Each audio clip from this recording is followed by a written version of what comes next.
같이 기도하겠습니다.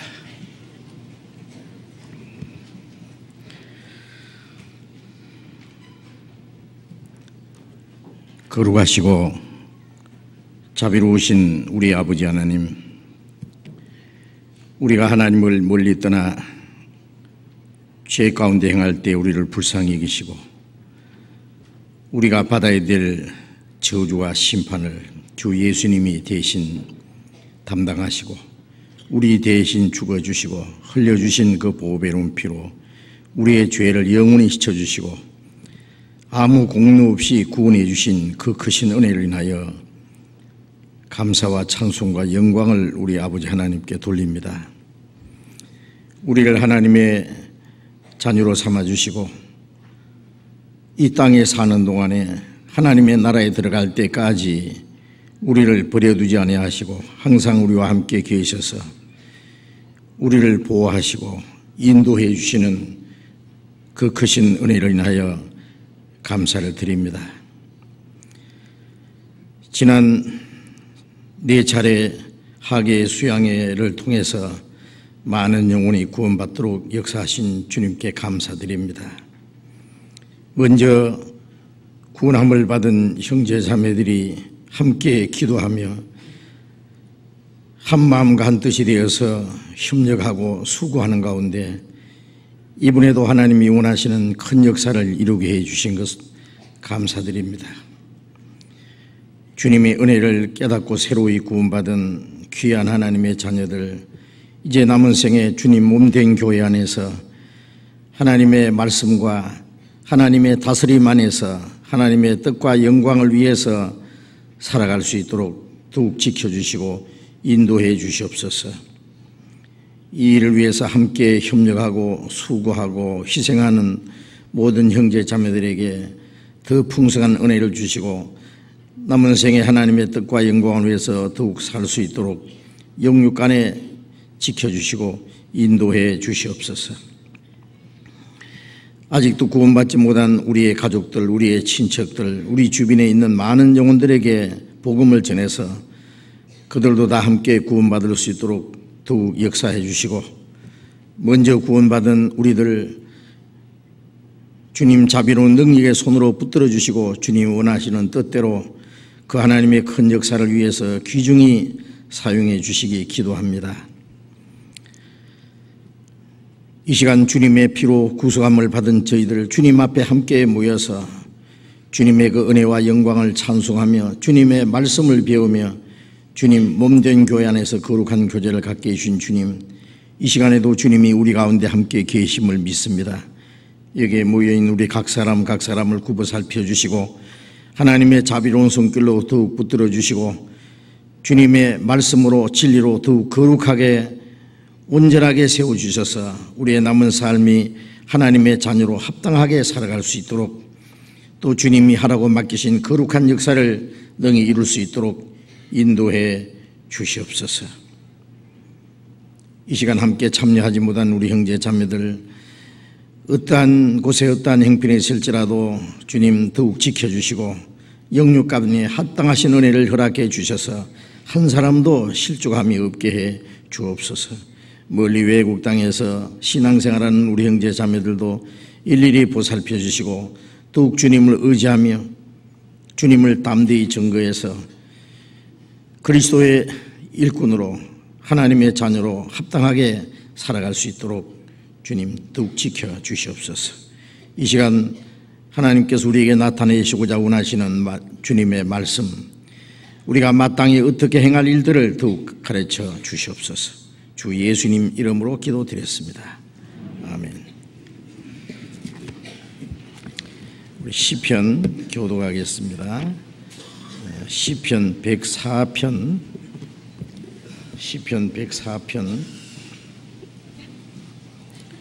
21절부터 끝절까지 교독하겠습니다.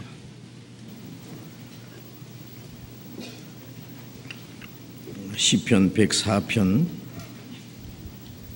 21절부터 끝절까지 제가 한 절 읽고 여러분이 같이 한 절 읽으시고 이렇게 교독하겠습니다. 젊은 사자가 그 잡을 것을 쫓아 부르짖으며 그 식물을 하나님께 구하다가 해가 돋으면 물러가서 그 구렬에 눕고 사람은 나와 노동하며 저녁까지 수고하는도다. 여호와여, 주의 하신 일이 어찌 그리 많은지요. 주께서 지혜로 저희를 다 지으셨으니 주의 부요가 땅에 가득하니이다. 저기 크고 넓은 바다가 있고 그 속에 동물 곧 대소 생물이 무수하니이다. 선척이 거기 다니며 주의 지으신 악어가 그 속에 노나이다. 이것들이 다 주께서 때를 따라 식물 주시기를 바라나이다. 주께서 주신즉 저희가 취하며 주께서 손을 펴신즉 저희가 좋은 것으로 만족하다가 주께서 낯을 숨기신즉 저희가 떨고 주께서 저희 호흡을 취하신즉 저희가 죽어 본 흙으로 돌아가나이다.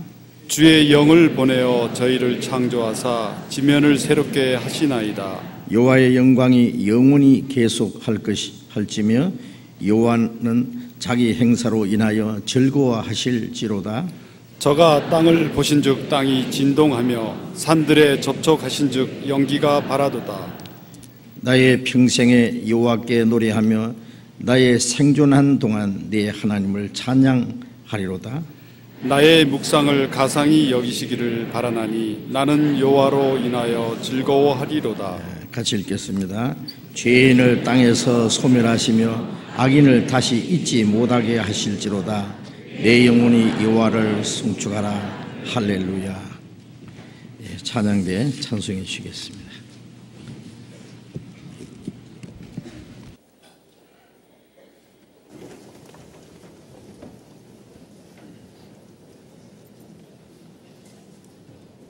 Thank you.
성경 찾겠습니다.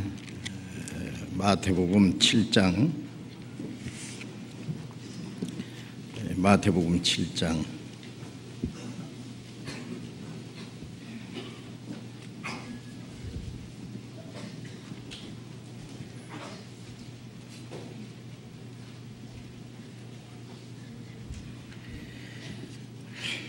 마태복음 7장 15절부터 읽겠습니다. 마태복음 7장 15절부터 23절까지 제가 읽겠습니다.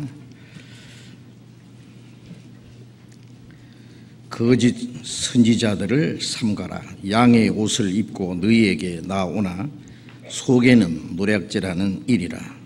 그의 열매로 그들을 알지니 가시나무에서 포도를 또는 은근귀에서 무화과를 따겠느냐. 이와 같이 좋은 나무마다 아름다운 열매를 맺고 못된 나무가 나쁜 열매를 맺나니 좋은 나무가 나쁜 열매를 맺을 수 없고 못된 나무가 아름다운 열매를 맺을 수 없느니라. 아름다운 열매를 맺지 아니하는 나무마다 찍혀 불에 던지우느니라. 이러므로 그의 열매로 그들을 알리라. 나더러 주여 주여 하는 자마다 천국에 다 들어갈 것이 아니요 다만 하늘에 계신 내 아버지의 뜻대로 행하는 자라야 들어가리라. 그날에 많은 사람이 나더러 이르되 주여 주여 우리가 주의 이름으로 선지자 노릇하며 주의 이름으로 귀신을 쫓아내며 주의 이름으로 많은 권능을 행치 아니하였나이까 하리니 그때 내가 저희에게 밝히 말하되 내가 너희를 도무지 알지 못하니 불법을 행하는 자들아 내게서 떠나가라 하리라. 거기까지. 우리 지난 주간까지 4차례 학예 수양회를 하나님의 은혜 가운데 아주 잘 치렀습니다. 제가 해마다 학예 수양회 때가 되면은 마치 그 등산하는 사람이요 앞에 아주 태산이 가로막혀 있어서 언제 저 산을 오를까 하는 그런 심정이 조금 생깁니다. 언제 저 산을 넘어갈까. 그리고 예수님께서도 그 십자가의 고통을 다 받으시고 마지막에 다 이루었다 그러시면서 머리를 숙이시고 이제 돌아가시고 이제 하나님의 안식에 들어가셨습니다. 그 수양회 마칠 때마다 우리도 다 이루었다. 조금 그런 생각은 들어요. 그리고 그 태산 같은 산을 넘는 이제 넘었다 하는 그런 마음의 그 어떤 승리감과 성취감 그런 것을 조금 느낍니다. 이번에도 많은 분들이 함께 기도하고 협력하고 수고하시는 가운데 새로 참석하신 분들도 아주 많았어요. 그래서 먼저 구원받은 사람들은 함께 기도하고 협력하고 함께 수고하고 하는 가운데 우리 육신은 힘들고 피곤했지만은 자신에게 아주 큰 유익이 되는 나도 주님의 일에 함께 쓰임 받는다고 하는 그리고 이제 입으로만 믿는 것이 아니라 머리로만 믿는 것이 아니라 손으로 발로 온몸으로 이제 주님을 섬기고 하나님이 하시는 일에 쓰임 받는다고 하는 그 기쁨과 감사가 아주 넘치는 그런 경험을 했을 것입니다. 그래서 먼저 구원받은 사람들에게도 큰 유익한 기간이 됐으리라고 생각합니다. 그리고 또 새로 이 참석하신 분들은 말씀을 듣고 하나님의 은혜를 참으로 깨닫고 구원을 받고 기뻐하는 많은 분들이 있었습니다. 그 모든 일에 대해서 하나님의 영광을 받으셨으리라고 확신합니다. 우리도 기뻐하고 하나님도 크게 기뻐하셨을 것입니다. 이번 하계 수양회 4차례 수양회 종합해서 나온 통계를 궁금하시니까 잠깐 제가 말씀드릴게요. 이 4차례 하계 수양회 여기에 어린이들 초등부, 중고등부, 중고등부는 서울중앙교회하고 광주교회, 또 초등부는 대전과 광주 이렇게 나눠서 초등부도 했습니다. 그 다 합해서 이번 하계 수양회에 참석하신 모든 분들이 41,308명이었습니다. 작년보다 조금 더 늘었습니다. 그런데 될 수 있으면은 이제 중계와 추계를 나누기 위해서요, 그렇게 광고를 드려서 아마 중계와 추계까지 분산되시라고 그렇게 생각을 합니다. 그래서 사실 줄어든 것이 아니라 중계와 추계에 더 많은 분들이 거기 참석하실 겁니다. 그래서 숫자는 더 불었습니다. 훨씬 더 작년보다.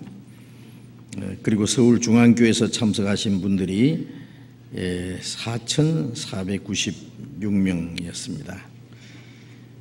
그리고 침례받은 사람이 전부 합계해서 5,343명이 침례를 받으셨고, 4차례 수양회 끝에 그 수양관 건립을 위해서 우리 또 건축할 일이 많이 있어요. 밑에 또 집을 한 600평 정도를 새 건물을 지으려고 합니다. 그래서 그것을 위해서 또 협력하고 기도해 달라고 헌금을 4차례 해주셨는데 그게 1억 1,992만 원 이렇게 통계가 지금 나왔습니다. 통계가 완전히 나온 건 아닌 것 같으네요. 조금 그보다 조금 더, 왜냐하면 마지막 한 것이 통계에 다 들어가지 않은 것 같이 이렇게 표시가 되어 있습니다. 하여튼 이번에 함께 수양회에 참석하시고 또 수고하신 모든 분들께 감사드립니다. 어떤 분들은 4차례 연속해서 참석해서 수고하신 분들이 많이 계셔요. 물론 전도인들은 4차례 거의 다 참석을 해 주셨고, 또 초등부, 중고등부 교사 형제 자매들도 계속해서 그렇게 수고해 주신 분들이 많습니다. 그 수양회 기간 동안에 뜨거운 솥앞에서 밥을 짓고 국을 끓이고 그 음식을 만들어내라고 수고하신 그 자매님들, 또 밤을 새우면서 경비하시는 분들, 또 뜨거운 햇빛 밑에서 차를 주차하고 또 차량을 안내해 주기 위해서 수고하신 모든 분들, 또 안내하신 분들,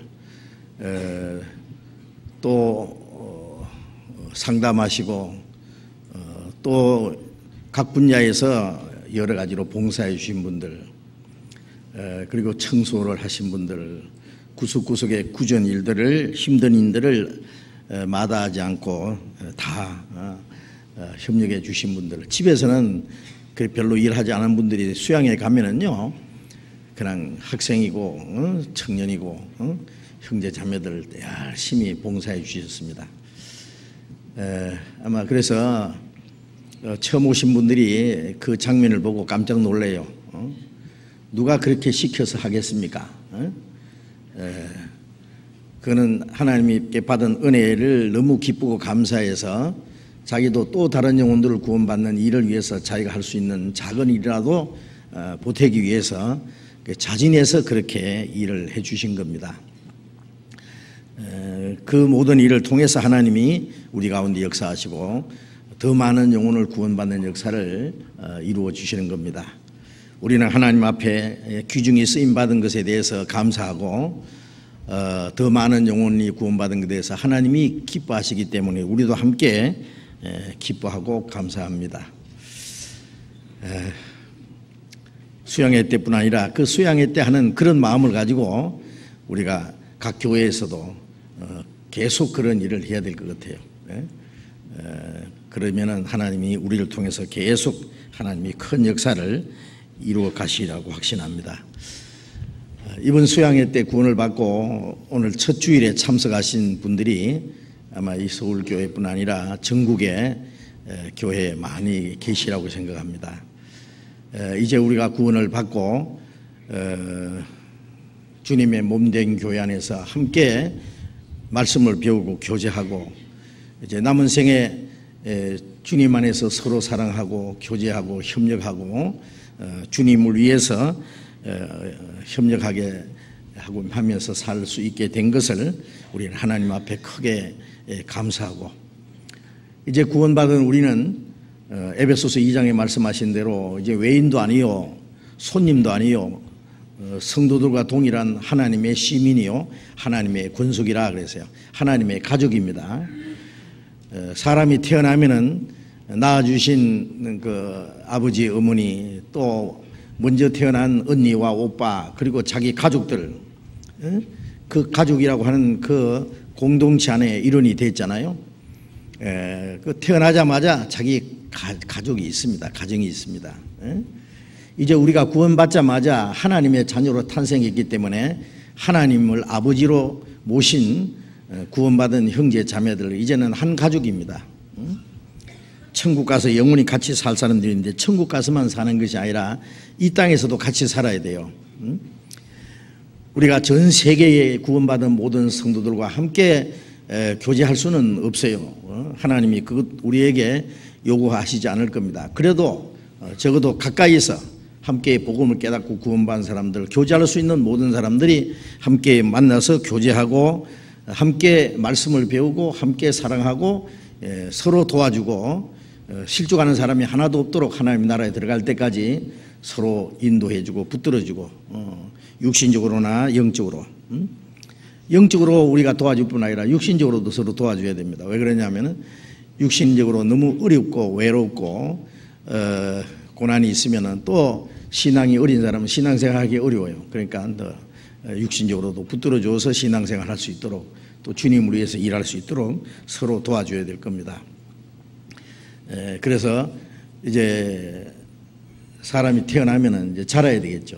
그렇죠? 자라야 돼요. 탄생하는 것 중요합니다. 탄생하는 것은 단번에 되는 것이지만 자라는 것은 평생입니다.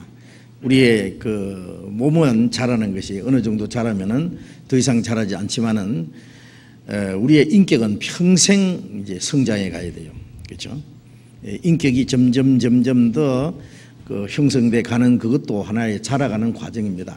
육신적으로 그 다음에 인격적으로 점점 성숙해 가는 것처럼 우리의 믿음이 자라가고 우리의 속 사람이 하나님 앞에 합당한 사람으로 점점 이제 자라갑니다.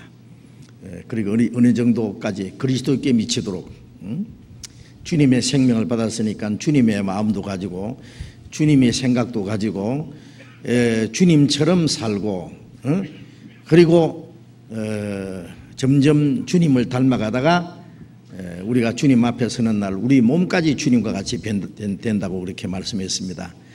우리의 몸도 주님 오시는 날 이 낮고 천한 몸이 주님과 같이 영광스러운 몸으로 변케된다 그랬잖아요.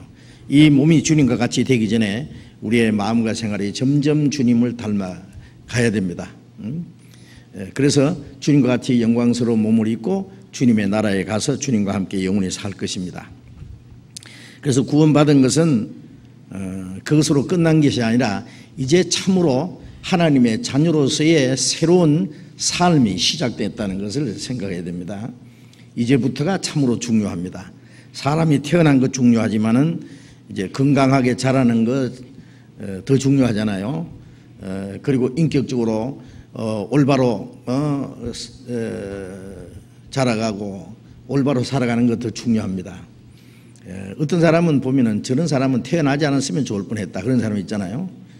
어제가 구원받은 사람 저런 사람이 다 구원받았냐 그런 말을 들으면 안 되죠.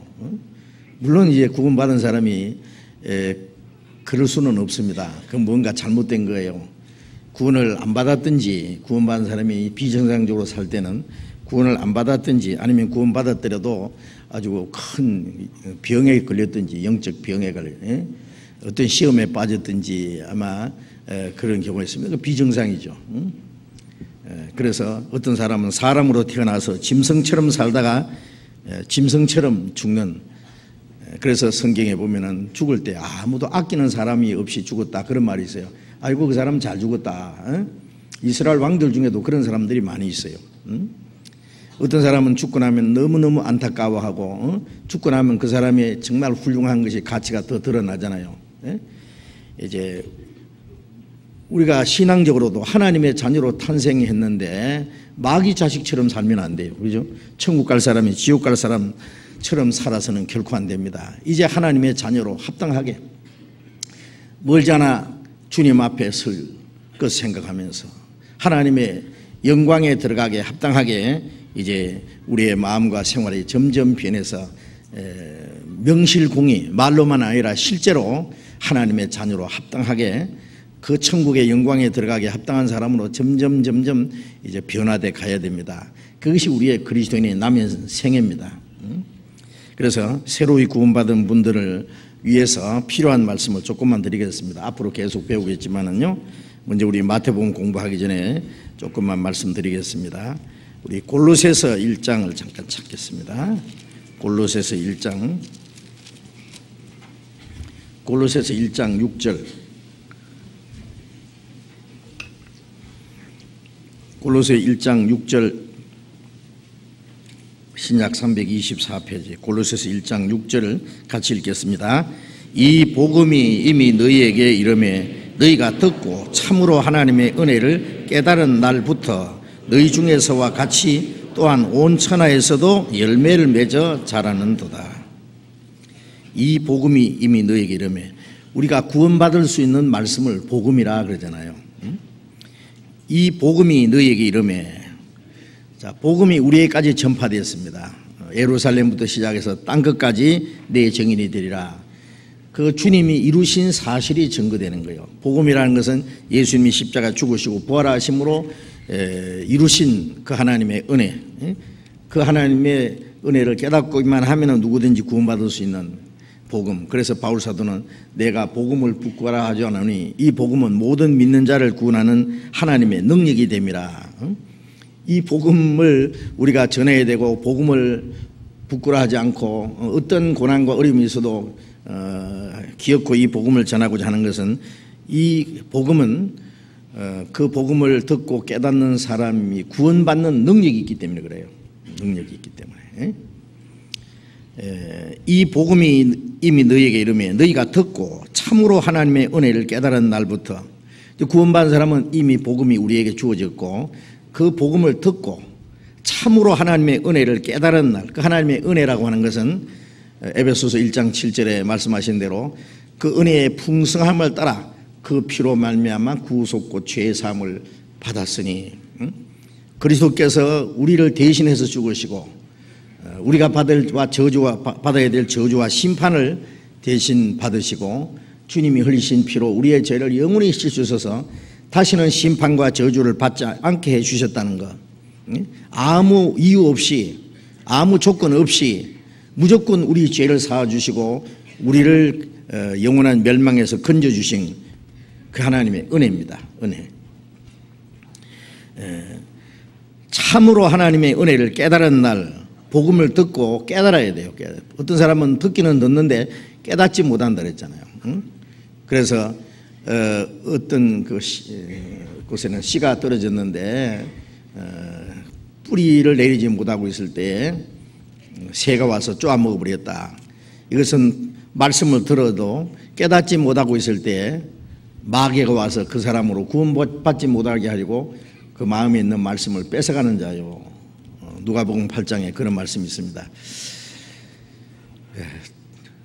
듣기만 하고 기억 속에 조금 남아있다가 사라져버리는 사람이 있어요. 참 안타까운 거죠.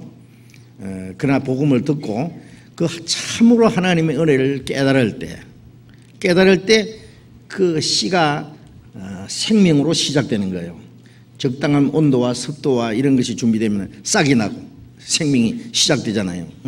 그것처럼 이 복음을 듣고 깨달을 때 그 하나님의 씨가 생명이 내 안에 시작된 겁니다. 참으로 하나님의 은혜를 깨달은 날, 그날이 구원받은 날. 그래서 우리가 이제 우리 그리스도인들이 간증할 때 아주 즐겁게 사용하는 것이 나는 몇 년 몇 월 며칠에 구원받은 아무개입니다. 뭐 이런 자기소개를 합니다. 처음 듣는 사람은 참 이상하게 지가 어떻게 뭐 언제 몇 년 며칠에 구원받았다는 걸 아느냐 이렇게 하겠지만은 알죠. 우리 육신의 생일이 있는 거. 육신의 생일은 부모님이 가르쳐 줘서 알지만은 구원받은 생일은 남이 가르쳐 주지 않은 게 아니라 자기가 압니다. 왜? 육신은 성숙에 있기 때문에 그걸 알아요. 어떤 사람은 혹 잊어버리는 수가 있어도 뭐 그 날이 중요한 게 아니죠. 왜 날을 얘기하느냐 하면은 그것은 언제 구원받은지 모르게 그냥 어물쩍 구원받는 것도 아니고 구원받기 위해서 오랜 시간이 걸리는 게 아니에요. 그 마음에 준비가 된 사람은 당장 되는 겁니다. 그래서 참으로 하나님의 은혜를 깨달은 날, 찬송가에도 그런 말씀 많이 있잖아요. 기쁜 날 기쁜 날 주 나의 죄 다시 쓴 날, 이 좋은 날 내 천한 몸 참 중생한 새 몸일세.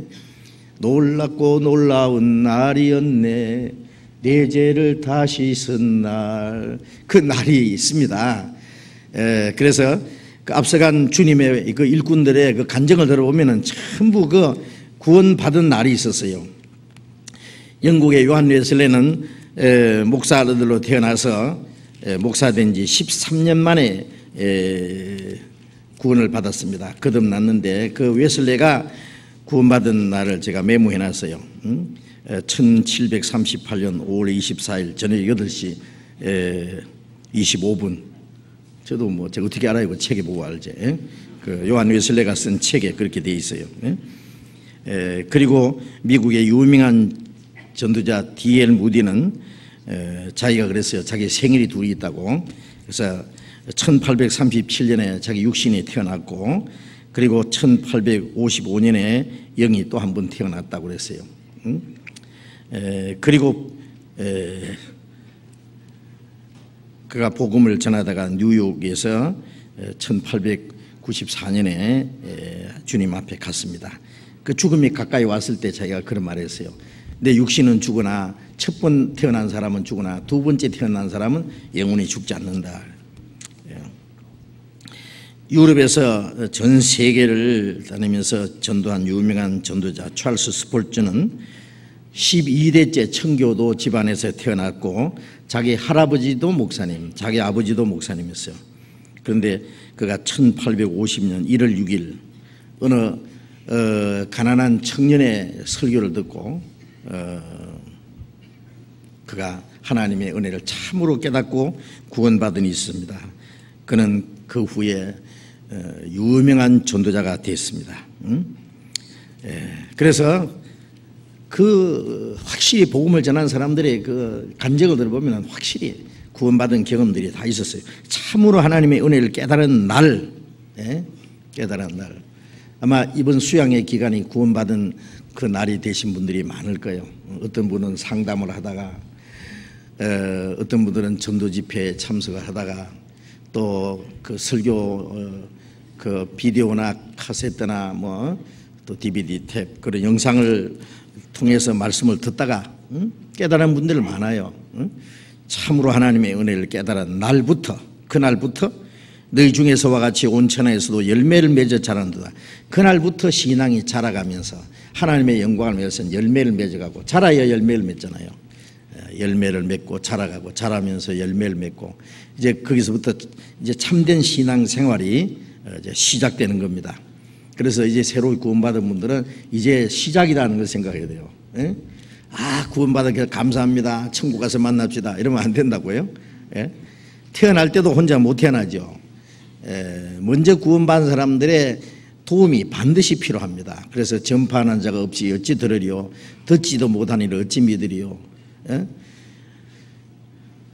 믿음은 들음에서 나며 들음은 그리스도의 말씀으로 말면, 먼저 깨달은 사람들이 간절히 기도해주고 구원받을 수 있는 복음을 들을 수 있도록 인도해주고, 그래서 복음을 듣고 깨닫는 거예요. 혼자서 못 깨닫습니다. 혼자서 성경을 읽지만은 혼자서 성경 읽어서 깨닫는 사람은 아주 극히 드물 거예요. 간절히 마음의 구원받기를 간절히 갈망하다가 아무도 전도해 줄 사람도 없고, 그래서 하나님이 특별히 그런 사람은 성경을 혼자 읽다가도 깨닫게 해주실 수도 있다고 생각해요.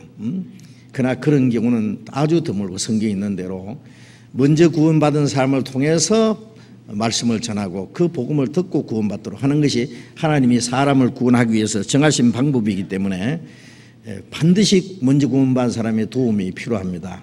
그래서 누가 그러더라고요. 천국에도 빽이 있어야 한다. 빽이라는 건 다른 빽이 아니라 자기 가족이나 친척이나 친구, 먼저 구원받은 사람의 도움이 필요하다고 말해요. 그리고 구원받은 후에 신앙이 자라가는 것도 혼자서 못 자라죠. 어린아이가 어떻게 혼자 자라요?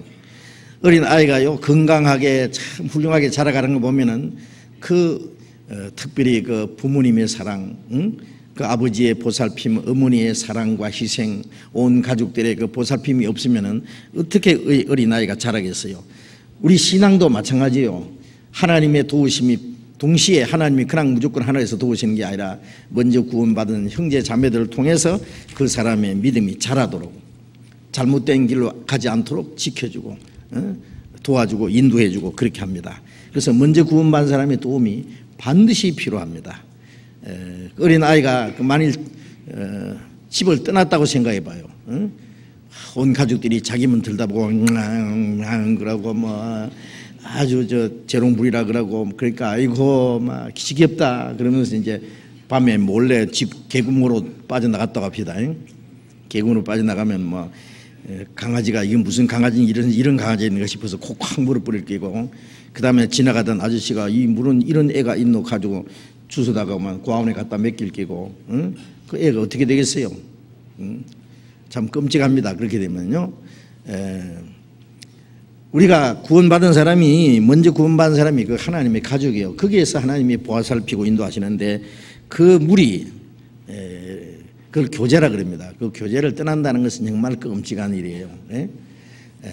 그래서 우리가 구원받은 성도들을 떠나서는 내 혼자서는 신앙이 자랄 수도 없고, 이제 올바로 신앙생활을 할 수도 없고 아무것도 할 수 없다는 것을 아주 확실히 아셔야 됩니다. 그게 너무 중요해요.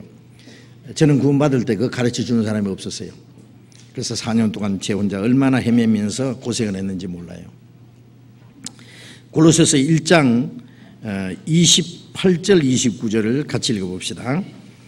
우리가 그를 전파하여 각 사람을 권하고 모든 지혜로 각 사람을 가르치면 각 사람을 그리스도 안에서 완전한 자로 세우려 하매니, 예, 거기까지만. 우리가 그를 전파하여, 그리스도를 전파하는 거죠. 전파해서 사람을 구원받게 하고, 또 구원받은 각 사람을 권하고 모든 지혜로 각 사람을 가르치는 것은, 우리가 이제 함께 말씀 배우는 것도 사실은 하나님이 각 사람을 가르치는 거예요. 또 각 사람이 자기 개인의 사정이 있을 때에 그것을 얘기하고, 또 교회 안에서는 각 사람을 상담도 하고, 이렇게 각 사람을 가르치는 것은 각 사람을 그리스도 안에서 완전한 자로 세우려 합니다. 완전한 자로 세우는 것은 구원받은 사람을 자라게 하는 거예요. 자라게 하는 거예요. 사람이 태어났지만 자라지 않으면요, 이거 뭐 기어댕기는 것도 강아지처럼 기어댕기고 아무거나 주워 먹고 부끄러운지도 모르고 남이 싫어한지 좋아한지도 모르고 덤벙대고 그러잖아요, 어릴 때는. 그러나 조금씩 크면은 이제 자기 수치를 가리기도 하고, 자기가 무엇을 먹어야 되고 먹지 말아야 될 것이 무엇인지 알고, 남이 좋아하는 거 싫어하는 거 알고, 그 다음에 부모님이 기뻐하신 게 뭔지 알고, 점점 이제 올바로 행동을 하면서 이제 사람답게 사는 것처럼 구원을 받았지만은요, 자라야 돼요. 예, 그래서 각 사람을 그리스도 안에서 완전한 자로 세운다는 것은 이제 하나님의 자녀로 흠도 없고 점도 없이 거룩하고 온전하게 우리 영적인 인격이 형성되는 걸 말합니다. 부모가 자녀를 낳아서 태어나서 이제 자녀가 태어나서 기뻐하지만은 태어난 그대로 뭐 한 달이고 10달이고 3년이고 그대로 있으면은 부모가 좋아하겠어요? 온 식구들이 들다보고 슬퍼하고 아주 근심 걱정할 겁니다. 답답해할 겁니다. 우리가 구원받은 거 하나님이 기뻐하시지만은 구원받은 후에 자라가야만 더 기뻐하십니다. 그렇죠? 점점 자라가면은 이제 누웠던 애가 덮치고 기어가고 또 상다리 붙잡고 발발 떨면서 서고 한 걸음씩 걸음만 하면 온 식구들이 손뼉치면서 우리 애기 걷는다고. 응? 밥 숟가락 밥 이제 죽이라도 떠먹기 시작하면 우리 애기 혼자서 숟가락질 한다고. 예, 너무너무 기뻐하잖아요. 그것처럼 우리 믿음이 점점 성장하고 우리의 마음과 생활이 변화될 때 하나님도 기뻐하시고 우리 모두가 같이 기뻐하고 감사하는 겁니다. 그게 거듭났다는 증거니까. 응? 그래서 각 사람을 그리스도 안에서 완전한 자로 세우려 함이라고 이렇게 말씀했습니다. 또 베드로전서 잠깐 봅시다. 베드로전서 2장 베드로전서 2장 2절 같이 잠깐 읽어봅시다. 갓난 아이들 같이 순전하고 신령한 죄를 사모하라. 이는 이로 말미암아 너희로 구원에 이르도록 자라게 하려 함이니라. 갓난 아이들 같이 순전하고 신령한 죄를 사모하라. 갓난 아이는 뭐 다른 거 사모하지 않아요. 갓난 아이가 뭐 좋은 옷을 원하겠어요. 뭐 돈을 많이 뭐 가지기를 원하겠어요. 욕심이 있어요. 갓난 아이는 오직 젖밖에 생각 안 나요. 그죠? 엄마 젖. 예? 엄마 품에 안겨서 엄마 젖을 먹는 거예요. 응? 그런데 요즘에 이제 애들이요 자꾸 그 성격이요 개인주의로 아주 되고 아주 싸나워지고 난폭해지고 천방지축 잘못되는 이유 중에 한 가지가요. 나자마자 엄마 품에 안고 엄마 젖을 줘야 되는데요. 엄마를 들어줘서 우여 죽국지 물리 놓으니까요. 응? 그렇잖아요. 왜 사람이 엄마 젖을 먹어야지 짐승 젖을 먹어야 돼요. 에? 그렇잖아요. 엄마 품에 안겨서 그것도 엄마 젖을 먹으면 그 아이가 그 인격이 편안하게 제대로 형성이 됩니다. 응? 근데 나자마자 그냥 뭐 엄마 바쁘다고 해서 그냥 어린이집에다가 맡겨놓고 그냥 어린이집에는 그냥 적국찬에 물려놓고 그냥 지 마음대로 하도록. 이게 그러니까 어릴 때부터요 이 인격 형성이 잘 안 되는 거예요. 이게 큰 문제입니다 앞으로. 예? 예. 왜 엄마 젖이 가슴이 달려 있어요? 예? 엄마가 딱 안아가지고 먹여야 돼요. 그럼 편안하게 먹고 자고. 예? 예.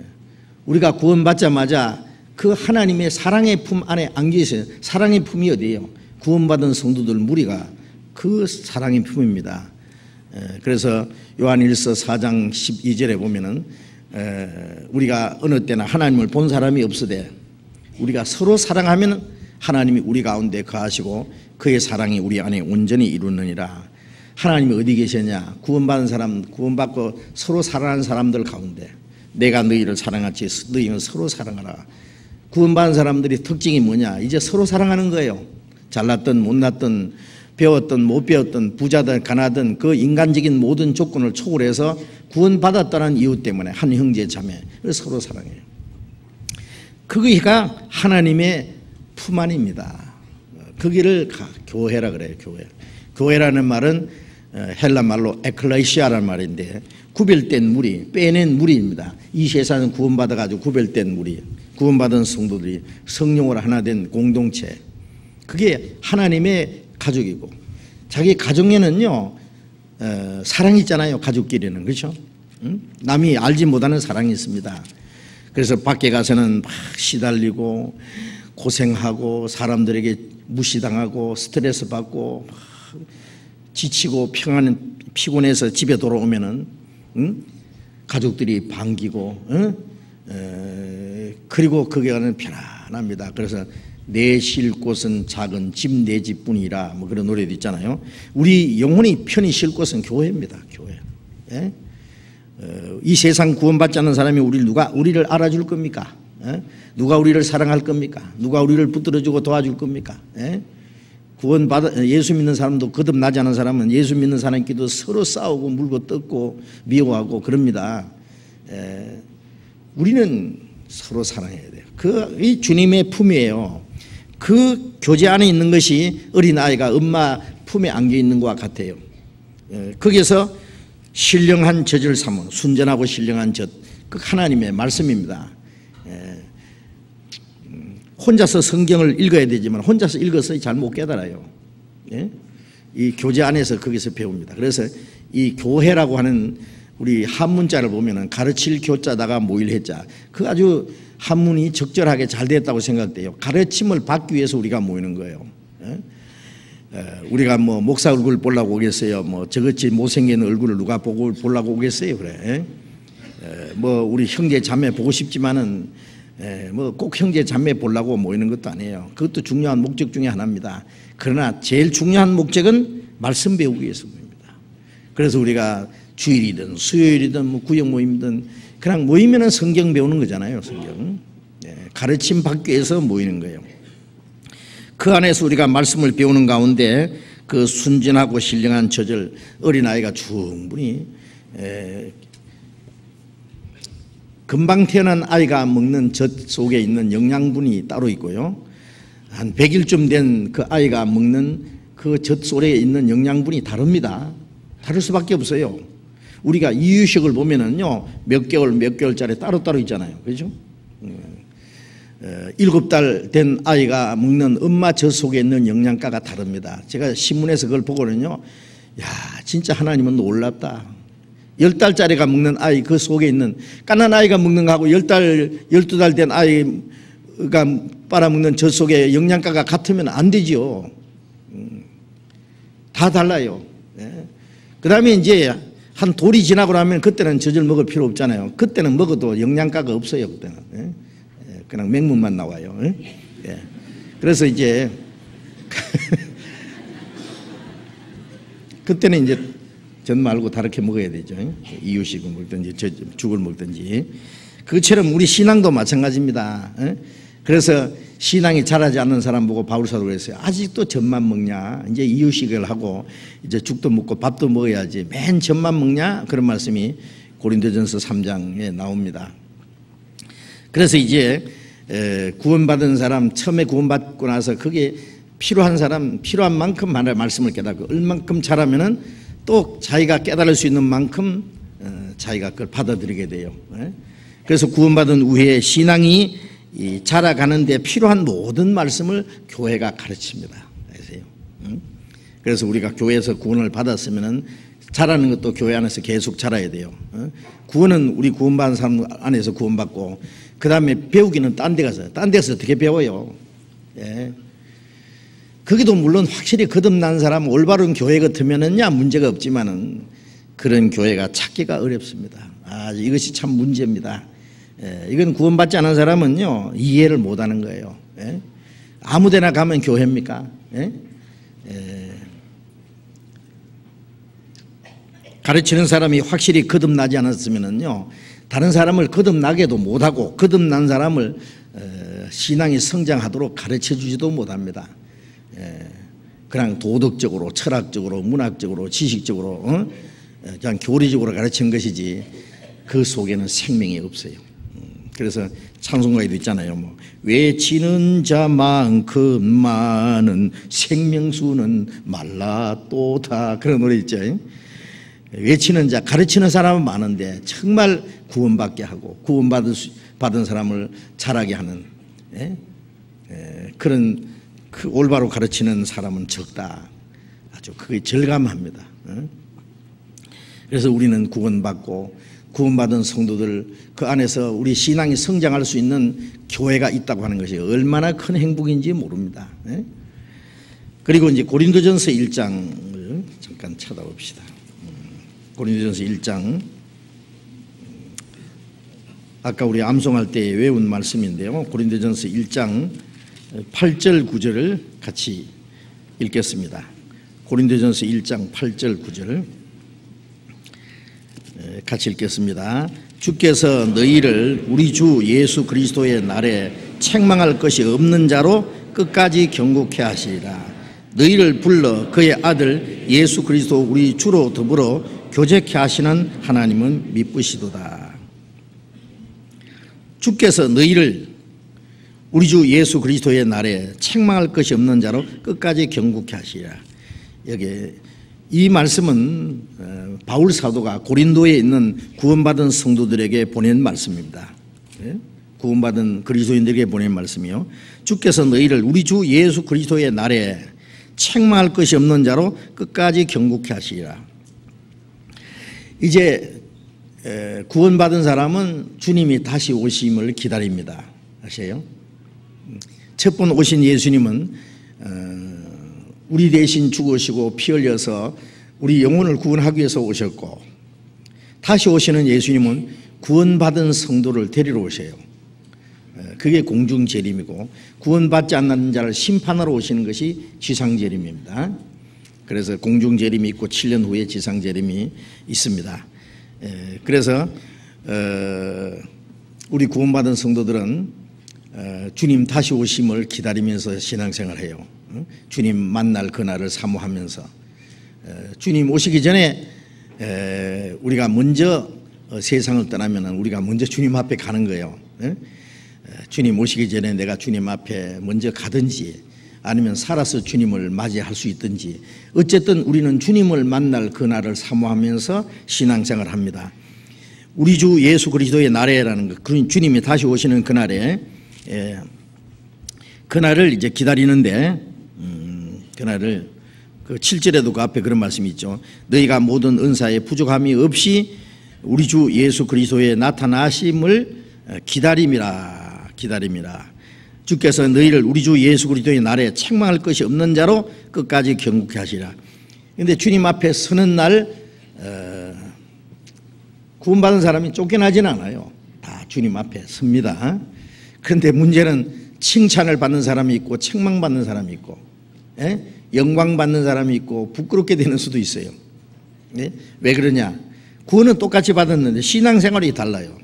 어떤 사람은 정상적으로 신앙생활하고 하나님의 뜻과 영광을 위해서 살아가는 사람이 있는가 하면은, 구원을 받았는데 자기 육신에 빠져서 이거 헤어나지는 못하고 엎치락 하면서 그냥 그리스도인으로서 합당하게 살지도 못하고 주를 위해서 용감하게 한바탕 살아보지도 못하고, 죄송합니다, 비실 사는 사람이 있다고. 그런 사람은 주님 앞에 서는 날 자기가 행한 대로 딱 모든 게 드러나요. 구원받은 후에 어떻게 살았느냐 반드시 드러납니다. 그래서 고린도후서 5장 10절에 우리가 반드시 그리스도의 심판대 앞에 다 드러나, 지옥 가는 심판 안 받지만은 이제 구원받은 그날부터 주님 앞에까지 가는 동안에 어떻게 살았느냐 그게 다 드러나요.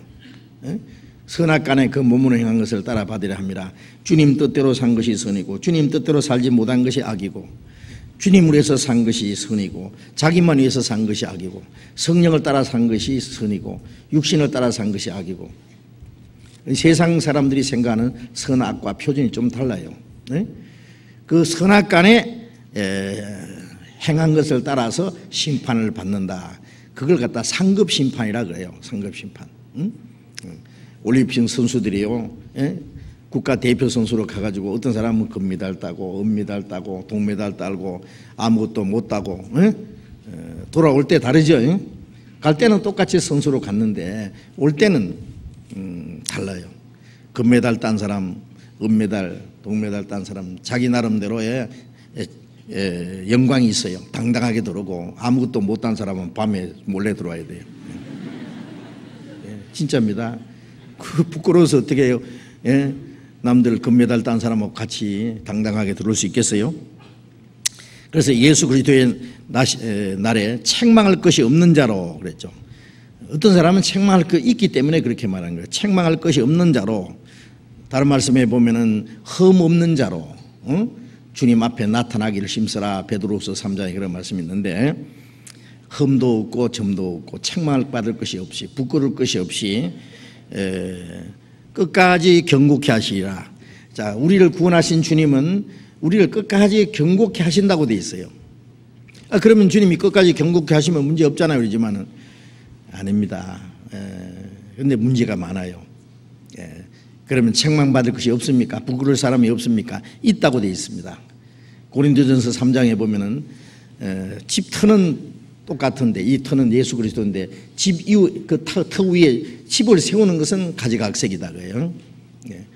집 없는 사람들에게 국가가 말이죠. 집을 지을 수 있는 땅을 다 나눠준다고 합시다. 옛날에 그런 일이 있었어요.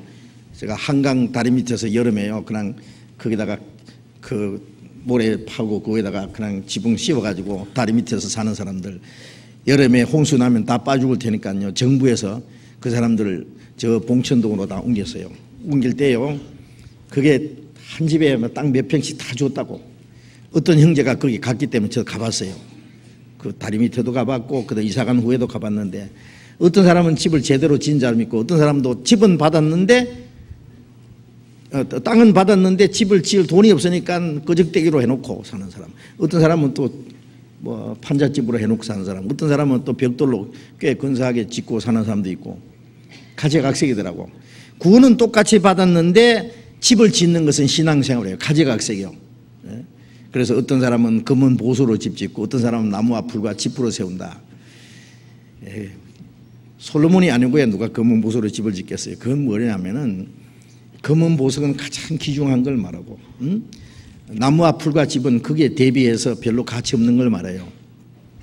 우리가 땅에 살면서 정말 하나님의 나라를 위해서 역사하는 사람들, 성령을 따라 살고 하나님의 영광 안에서 살고 영혼이 없어지지 않는 것을 위해 사는 사람을 금은 보수로 집 짓는 사람이다 이렇게 표현한 거예요.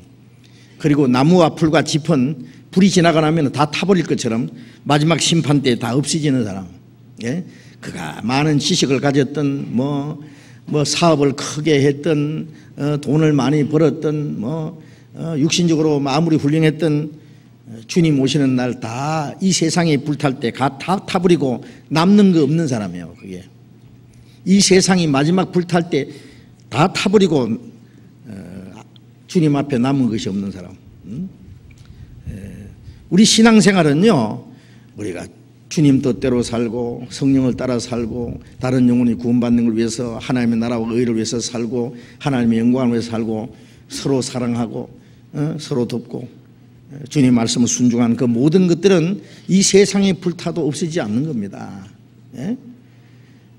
우리는 가치관이 다르고 사는 목적이 다르잖아요. 그래서 공력이 그대로 남아있으면 상을 받고 공력이 불타면 해를 받으리니 그러나 자기는 구원은 어때? 불 가운데서 얻은 것 같으리라. 홀가닥 타버리면 터는 남아있잖아요. 그렇죠? 구원은 안 없어집니다. 그러나 불 가운데 얻은 것 같으리라. 부잣집이 홀가닥 불타버렸는데 자다가 막 팬티 바람으로 키우 목숨만 살아나온 사람 있죠. 그런 사람 봤어요. 목숨은 건져서 다행이지만은 다 타버리고 부끄러운 거예요. 부끄러운 거예요. 그래서 자기는 구원을 어때? 불 가운데서 얻은 것 같으리라. 그게 부끄러운 구원이라는 거예요. 그래서 구약시대에 보면은 아브라함과 그 조카 롯이 같이 하나님 말씀으로 이 갈대아 우리에서 나왔어요. 그러나 아브라함은 끝까지 하나님 말씀을 순종하고 믿음 안에서 살고 롯은 아브라함을 떠나서 소돔성으로 갔잖아요. 소돔성이 불탈 때 롯이 겨우 구원을 받았지만은 살아나왔지만은 그게 부끄러운 구원입니다. 아브라함은 끝까지 하나님 뜻대로 산 사람의 모습이고 롯은 구원을 받았지만은 육신을 따라 살다가 주님 앞에 부끄럽게 될 사람의 그 모습이에요. 다릅니다. 분명히 달라요. 그래서 우리는 구원 받았다는 것만 가지고 만족해서 살기 아니에요. 이제는 주님 뜻대로 합당하게 살다가 주님 앞에 서는 날 부끄러울 것 없이 책망받을 것이 없이 끝까지 경국해야 되는데 어떻게 경국해야 되느냐? 부모는 자식이 육신적으로나 인격적으로나 모든 것이 훌륭하게 되기를 원합니다. 그렇죠? 부모가 훌륭한 만큼 부모 못지않게 훌륭하게 되기를 원합니다. 주님은 우리를 구원하실 뿐 아니라 주님처럼 되기를 원해요. 제자가 선생보다 낫지는 못하지만 선생과 같이 되기를 원한다 그랬죠. 그래서 주님이 우리를 계속 양육하시고 도와주세요. 부모님이 자녀를 도와주잖아요. 낳아주고 길러주고 가르쳐주고. 그래서 그런데 이 자식이 말이에요. 학교 가라 그러면 뭐 영화관이나 가고 유학 보내놨더니 연애만 하고 노름이나 하고 친구들하고 놀러만 댕기고 그러면은 이거는 부모님 뜻대로 안 되는 거예요. 하나님이 우리를 끝까지 경국하시는데 방법이 있어요. 교회 안에 계속 머물러서 말씀을 배우고 함께 사랑하고 순종하고 해야만 끝까지 경국이 되는 거예요. 그 교제 안에서. 그 말씀이 9절에 있습니다. 9절 다시 제가 읽겠습니다. 너희를 불러 그의 아들 예수 그리스도 우리 주로 더불어 교제케 하시는 하나님이 보시도다. 불렀다는 것은 우리가 세상에서 불러낸 거예요. 구원입니다. 그게. 우리가 주님의 말씀을 듣고 믿은 것이 주님의 부르심에 대답한 거예요. 내가 너의 허물을 빽빽한 구름에 사진같이 네 죄를 안개에 사진같이 도말하였으니 내게로 돌아오라. 내가 너를 구속했습니다. 우리가 주님의 복음을 깨닫고 믿었을 때 부름을 받은 거예요. 그 다음에 우리를 구원해서 그의 아들 예수 그리스도 우리 주로 더불어 교제케 하시는 하나님이 부시도다. 우리가 구원받자마자 주님과의 교제가 시작됐어요. 하나님은 우리를 구원해서 예수 그리스도와 교제하도록 만들어요. 교제. 예? 교제라는 거 알죠? 부모와 자녀와의 교제. 태어나자마자 자녀는 부모와의 교제가 시작됐어요. 예. 형제 자매의 교제가 시작됐어요. 결혼하자마자 남편과 아내의 교제가 시작됐어요. 예. 우리가 구원받자마자 하나님 아버지와 예수 그리스도와, 그래서 요한일서 1장 3절에 보면은 우리의 사귐은 아버지와 그 아들 예수 그리스도와 함께 합니다. 사귐, 펠로우십입니다. 교제입니다. 교제, 사귐. 예? 아버지와 예수 그리스도와 함께 교제. 그 다음에 주님과 더불어 교제라는 것은 우리가 예수님과 하나님과만 교제합니까? 구원받은 성도들이 주님과 더불어 성도들의 교제입니다. 교제. 예? 그래서 주님과 함께하는 교제. 우리 교제는 뭐 말 잘하는 사람 중심에서 돈 많은 사람, 똑똑한 사람, 유명한 사람을 중심해서 교제하는 게 아니라 우리 교제의 주인은 주님이십니다. 주님과 더불어 교제해요. 주님이 제일 가운데 하나님 아버지 예수 그리스도와 함께 교제. 그 주님과 함께하는 그 교제 안에서 끝까지 우리를 책망받을 것이 없이 경고케 하십니다. 교제 안에서. 교제를 떠나면 안 되죠. 아시겠죠? 예? 구원받았으면 이제 교제 안에 딱 붙어 계세요. 교제가 구원받은 성도들의 물입니다. 그래서 에베소서 4장 3절에 성령으로 하나 된 하신 것을 힘써 지키라. 구원받자마자 우리를 하나로 만들었어요. 이제 하나님 아버지 한 형제 자매 같은 소망이 같고 사는 목적이 같고 이제는 사는 방법이 같고 한 성령 안에서 하나입니다. 하나. 그게 교제입니다. 교제. 그게 뭔지 아셔야 돼요. 이제 구원받은 후에 그 다음에 우리가 깨달아야 될 것이 교회, 교제, 무리, 성도들.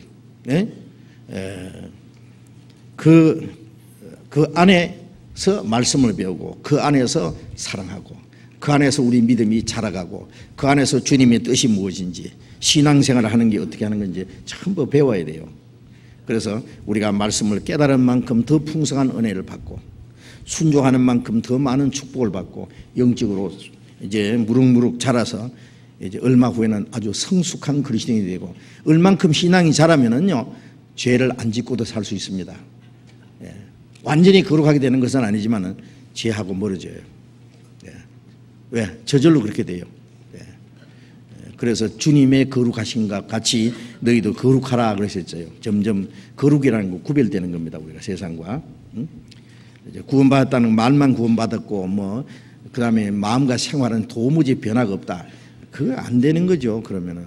예? 이만큼 말씀드리고 앞으로 계속 이제 이 교제 안에 있으면 그런 걸 배우게 되십니다. 이제 우리 주일날 아침에 우리 마태복음 계속 공부하는데 우리 남은 시간 마태복음 공부를 하겠습니다. 마태복음 7장에 다시 돌아가세요.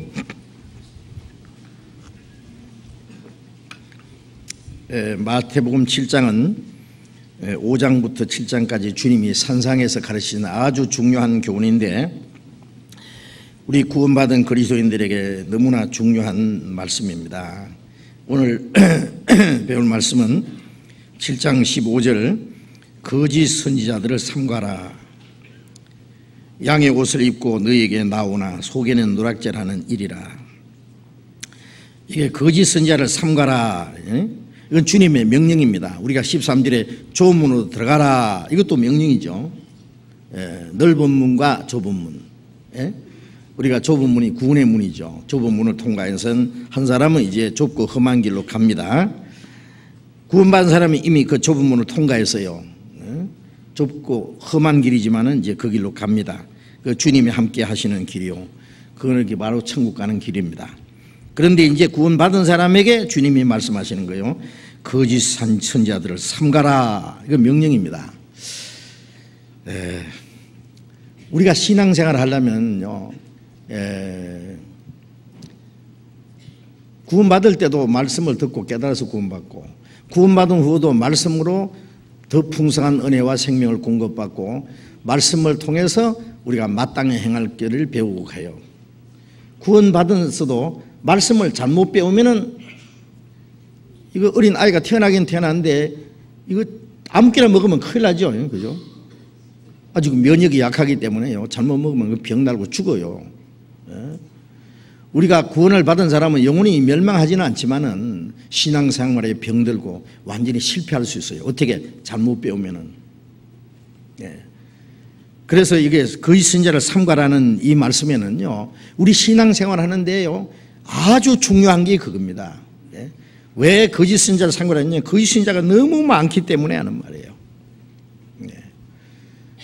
우리가 적과 싸워서 이기려면 적을 알아야 됩니다. 그렇죠? 적을. 권투 선수가 자기와 상대에서 싸울 사람이 그 사람의 실력을 알고 그 사람이 어떤 방법으로 공격해 올 걸 알아야만 이길 수 있어요. 그걸 연구해야 돼요. 적의 전략을 알고 적의 실력을 알고 그 적의 그 모든 그 전술을 이쪽에서 미리 알면은요, 용이하게 승리할 수가 있을 겁니다. 우리가 신앙생활을 하려면요, 신앙생활은 마귀와의 전쟁이에요. 마귀. 하나님도 사람을 위해서 통해서 역사하시고 마귀도 사람을 통해서 역사해요. 그래서 마귀의 앞잡이 노라는 사람이 누구냐? 거짓 선지자거든요. 그런데 거짓 선지자가요, 거짓 선지자를 이걸 알아야 되는데 이거 모르니까 문제예요. 사기당하는 사람이 사기꾼인 줄 모르니까 사기당하잖아요. 사기꾼이 얼마나 많아요. 사기꾼이요, 아주 달콤하게 꼬십니다. 요새 전화 사기꾼들도 많죠. 바쁜데 전화 받아보면은, 어디 좋은 땅이 있는데 투자 좀 하실래요? 무엇이 어째세요? 당신 은행 빚이 엄청나게 지금 돼 있는데 당신 혹시 잘못된 거 아닙니까? 도와드릴까요? 재판에 걸리는데 어떻게 하랍니까? 별소리 다 해. 그래서 너 사기꾼이지 그러면요, 지가 더 악을 써. 그런데 그걸 모르면은요, 이제 속아서 그 큰 손해를 보는 사람들이 많아요. 하여튼 이 세상에 속는 거는 돈 얼마 손해 보면 그만이지만은요, 영적으로 속으면은요, 그 대가는 아주 막심합니다. 신앙생활에 실패를 할 수 있기 때문에 그래요. 구원받지 않는 사람은 거짓 선지자에 걸리면 지옥으로 가는 거고, 구원받은 사람이 거짓 선지자에 걸리면 신앙생활에 실패하는 거예요. 그러니까 거짓 선지자를 삼가라 그랬잖아요. 양의 옷을 입고 너희에게 나오나 그랬잖아요. 옷은 양의 옷을 입었다는 건 뭐예요? 아주 양처럼 가면을 쓰고 아주 온순하게 겸손하게 거룩한 모습으로 경건한 모습으로 온갖 좋은 소리 다 하고 선한 소리 다 하고, 그러니까 사탄도 자기를 광명의 천사로 가장한다 그랬죠. 가장한 거. 껍데기 뒤집어 쓰고. 양의 옷을 입었는데 속에는 늑대입니다. 양의 탈을 쓴 늑대. 아세요? 그게 뭐예요? 거짓 선지자입니다. 그러니까 사람이 눈치를 못 채요. 사탄이 천사 모습으로 나타나니까.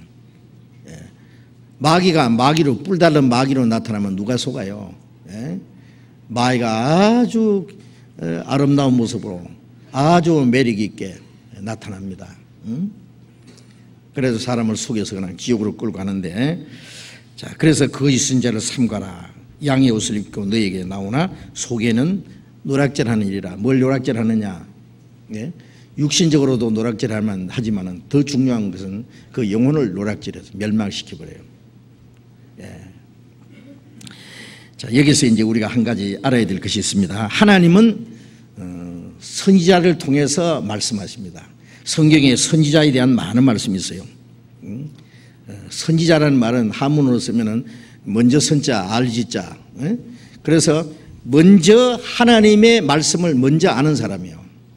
하나님이 사람에게 말씀하실 때 반드시 선지자를 통해서 말씀하세요.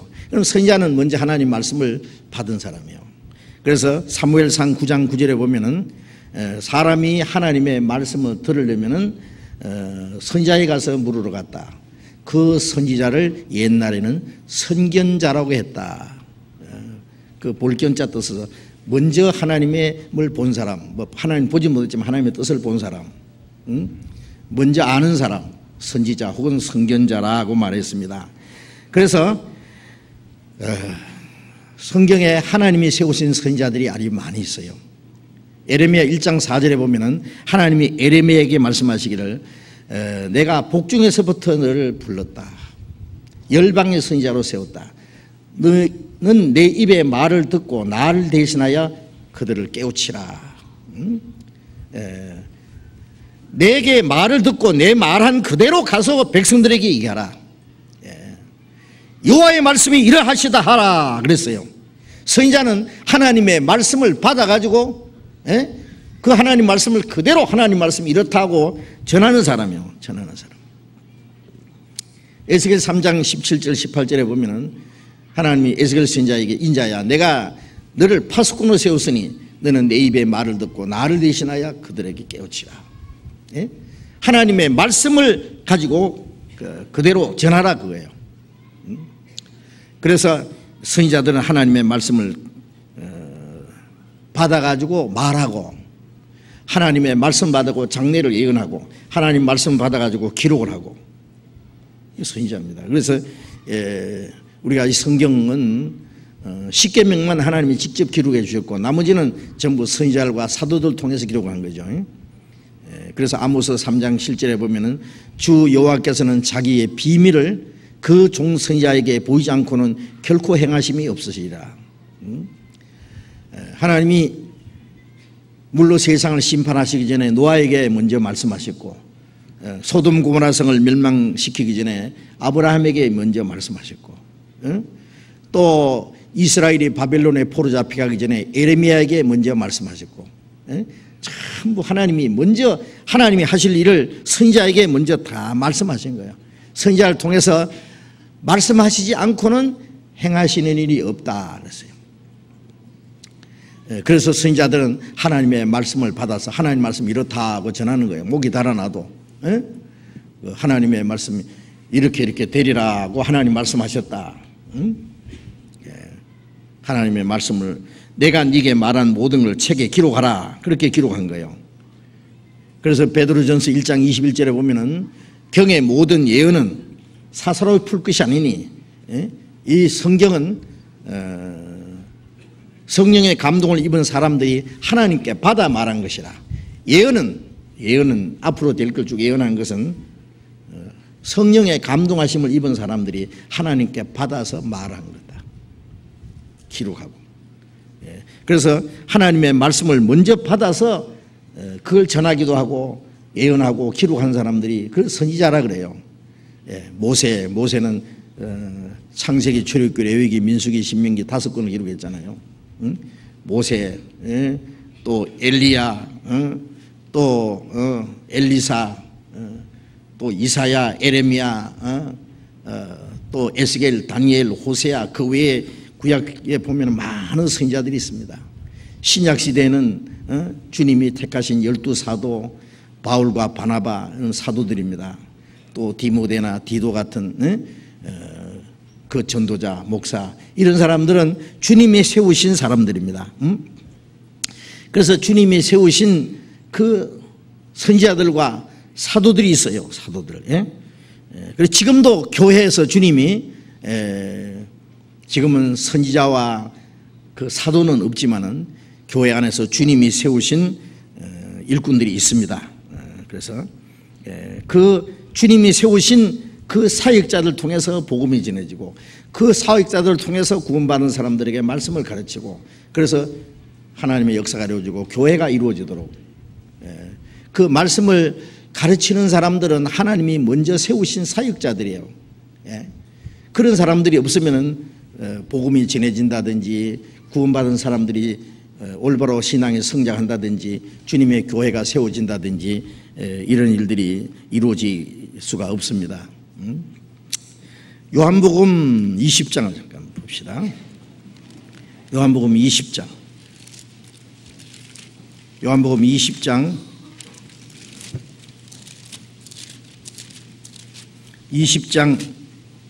21절부터 읽겠습니다. 20장 21절. 예수께서 또 가라사대 너희에게 평강이 있을지어다. 아버지께서 나를 보내신 것 같이 나도 너희를 보내노라. 이 말씀을 하시고 저희를 향하여 24심에 가라사대 성령을 받으라.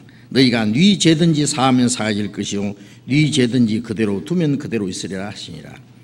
부활하신 예수님이 제자들에게 나타나서 손에 못자국과 옆구리 창자국을 보이시면서 너희에게 평강이 있을지어다 그랬어요. 너희에게 평강이 있을지어다. 아버지께서 나를 보내신 것 같이 나도 너희를 보내노라. 예수님은 십자가에 죽어서 구원을 이루기 위해서 보내심을 받았잖아요. 이제 예수님 십자가 죽으시고 부활하심으로 구원의 역사를 다 이루시고 이제 아버지께서 나를 보내신 것 같이 나도 너희를 보낸다는 말은 이제 주님은 그 주님이 이루신 사실을 이제 제자들에게 맡겨서 보내는 거예요. 그걸 전하라고. 아무리 예수님 십자가에서 구원의 역사를 이루셔서도 그 아무도 그 깨닫지 못하면 어떻게 구원을 받아요? 이걸 전해야 될 거 아니에요. 예루살렘부터 땅끝까지 내 증인이 되리라. 그래서 나도 너희를 보내노라. 그러면 12사도는 죽었으니까 그 다음에 끝났어요? 아니에요. 12사도만 있는 것이 아니라 주님께 보냄을 받은 많은 사람들이 지금도 있어요. 그래서 그 사도들이 복음을 전해서 구원받고 거기서 또 말씀을 배운 사람들, 그 사도들의 그 제자들이 있어요. 그들을 통해서 복음이 전해지고 오늘까지 복음이 전해지는 가운데 주님이 세우시는 사역자들이 있어요. 예수님이 24심에 가라사대 성령을 받으라 그랬죠. 이것은 주님이 죽으시고 부활하심으로써 부활의 생명을 불어넣으실 걸 말해요. 우리가 구원을 죄사함 받자마자 그 하나님의 성령이 우리 향해 오셨잖아요. 그 성령은 주님의 부활의 영입니다. 부활. 주님이 죽으시고 다시 살아나심으로 다시는 죽지 않는 그 부활의 영을 우리에게 주셨어요. 그것은 우리에게 생명인 동시에 복음을 전할 수 있는 능력입니다. 너희가 네 죄든지 사하면 사해질 것이요 그대로 두면 그대로 있으리라. 이 말씀을 이제 천주교에서 크게 오해를 함으로써 문제가 생겼는데, 그래서 이제 이 사도들이 죽고 나서는 그리고 12제자 중에도 베드로에게 특별히 천국 열쇠를 주었는데, 베드로가 죽은 후에는 그 교황에게 그 열쇠를 넘겨주었다. 베드로의 후계자다. 교황이 그 열쇠를 일일이 다 못 열어주니까 그 교황의 권한을 대행하는 사람이 신부다.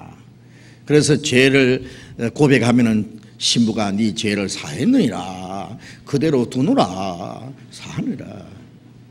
맞을까요? 당치도 않은 소리입니다. 이거는 베드로만 준 것이 아니라 제자들에게 주셨고, 제자들만 주신 것이 아니라 복음을 먼저 깨달은 사람들이 네 죄는 사하면 사실 것이다. 그 죄를 사하는 권한을 주셨다는 말이 아니라 예수님이 십자가에서 죄를 다 사해놨는데 이 사실을 전해서 깨닫게 하면은 구원받을 것이요 깨닫게 하지 않고 가만히 두면 그대로 지옥 간다 그 말이에요. 아시겠어요? 뭐 누가 우리가 뭐 네 죄 사했느니라 너는 안 사했느니라 이런 뭐 권한이 있어요? 우리는 주님이 다 사해놓은 거예요. 우리 죄만 아니라 온 세상 죄를 다 사해놨는데 그걸 깨닫게 하라고 말이에요.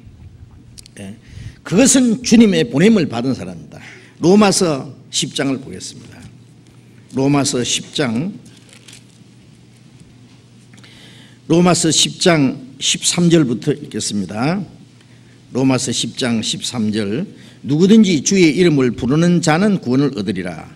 그런즉 저희가 믿지 아니하는 일을 어찌 부르리요 듣지도 못하는 일을 어찌 믿으리요 전파하는 자가 없이 어찌 들으리요 보내심을 받지 않았으면 어찌 전파하리요 기록된 바 아름답도다 좋은 소식을 전하는 자들이 발휘함과 같으니라.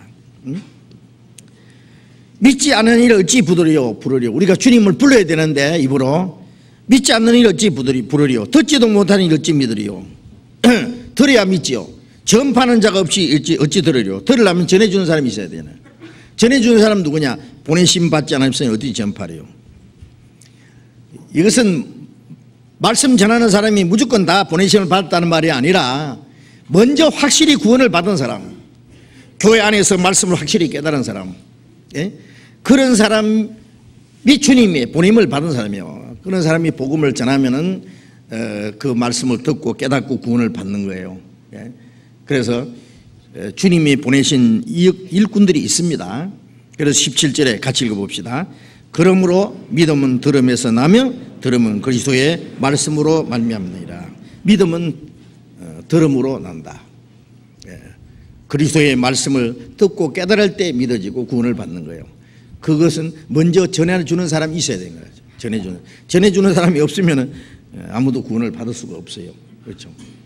그러니까 이 복음을 전해주는 사람은 보내심을 받은 사람. 이 사람들이 사도라는 말은 보냄을 받았다는 뜻인데요. 우리가 사도는 아니지만은 사도들처럼 주님의 복음을 받은 사람, 전하는 사람이다. 에베소서 4장을 보겠습니다. 에베소서 4장 11절 12절을 또 같이 읽읍시다. 그가 혹은 사도로 혹은 선지자로 혹은 복음 전하는 자로 혹은 목사와 교사로 주셨으니 이는 성도를 온전케 하며 봉사일을 하게 하며 그리스도의 몸을 세우려 하심이라. 자, 주님이 죽으시고 부활하시고 성천하신 주님이 11절에 그가 그는 예수님입니다. 예수 그리스도께서 혹은 선지자 사도로 혹은 선지자로 혹은 복음 전하는 자로 목사와 교사로 주셨으니 이제 초대교회부터 시작해서 주님 다시 오시는 날까지가 교회 시대라 그래요. 교회 시대. 그 교회 시대 안에 처음에는 선지자와 사도들과 선지자들이 있었어요. 초대교회도 선지자들도 있었습니다. 성경에 보면은요. 몇 사람 안 되지만은 사도로 선지자로 복음 전하는 자, 복음 전해서 구원받게 하는 역사가 나타나죠. 그 다음에 목사와 교사로 주었으니 목사는 교회에서 말씀을 가르치는 사람, 교사는 교사도 가르치는 사람. 그런데 복음 전하는 자, 목사, 교사 전부 다 같이 뭐 복음 전하는 자 따로 있고 목사 따로 있고 교사 따로 있는 게 아니라 뭐 교사는 우리 교회 안에 그 교회 학교 교사들도 사실은 사도들과 뭐 이런 목사 그 다음에 복음 전하는 자 그 정도의 어떤 그 위치까지는 다 가지 못할지라도 교사들도 다 교회 안에서 필요해서 주님이 은사를 주신 겁니다. 그래서 복음 전하는 자, 목사, 교사 거의 겸용하는 겸직 하는 겁니다. 같이 하는 거예요. 복음도 전하고 교회도 목회도 하고 가르치기도 하고. 주님이 그런 사람을 주셨다, 세우셨다 그 말이에요.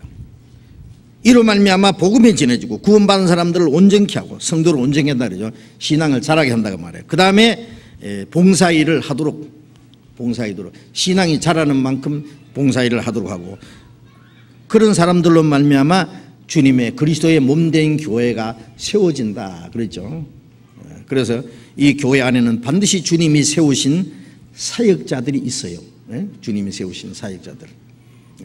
그 사역자들을 통해서 말씀을 복음이 전해지고 말씀을 가르쳐가고 성도들을 양육하고 그런 일을 하게 하십니다. 그런데 이제 주님이 말씀하신 거짓 선지자라는 것은 뭐냐? 거짓 선지자는 하나님이 세우시지도 않았고 하나님이 말씀을 주시지도 않았는데 자기가 하나님이 보내신 일꾼처럼 하나님의 말씀을 가지고 전한다 그 말이에요. 그게 거짓 선지자입니다. 선지자는 선지자인데 거짓 선지자요. 자기는 하나님의 선지자라 그래요. 그래 구약 시대에 거짓 선지자들도 자기가 하나님이 보낸 선지자라고 아주 큰 소리 쳤어요. 그러나 그 사람들은 하나님이 세우신 사람들이 아니고 하나님이 말씀을 주시지 않았는데 가르치는데 그 가르치는 목적이 뭐냐? 이 사람들은 하나님을 대적하기 위해서, 하나님의 역사를 방해하고 사람을 미혹해서 영혼을 멸망시키기 위해서 사탄이 세운, 사탄이 보낸 자들입니다. 사탄의 일꾼들입니다. 아세요? 이거 참 심각한 문제예요. 우리가 알아야 됩니다. 이거 철저히. 그래서 구약 시대에도 많은 거짓 선지자들이 있었습니다. 많은 거짓 선지자들. 사무엘상 18장에 보면은요, 엘리야 시대에 아합 왕이 나타나서 하나님의 선지자들 다 죽여버렸어요.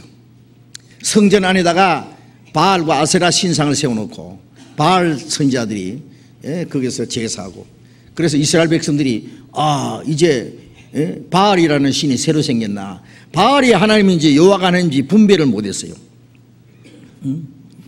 그래서 엘리야가 아합 왕의 앞에 나타나서 그랬죠.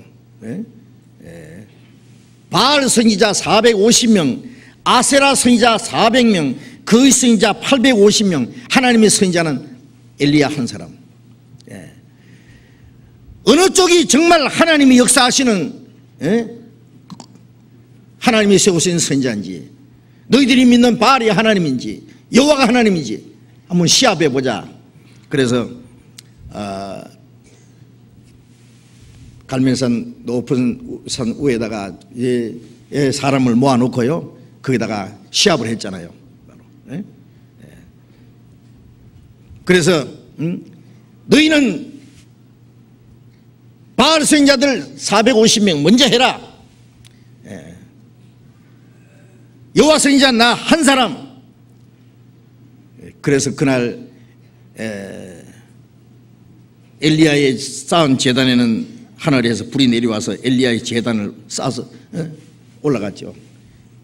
바알과 아세라 선지자들 850명을 돌로 다 쳐 죽여버렸습니다. 자, 엘리야 시대에 하나님의 선지자 한 사람,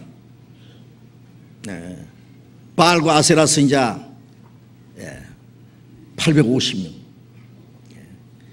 그 다음에 또 아합 왕이 말이죠.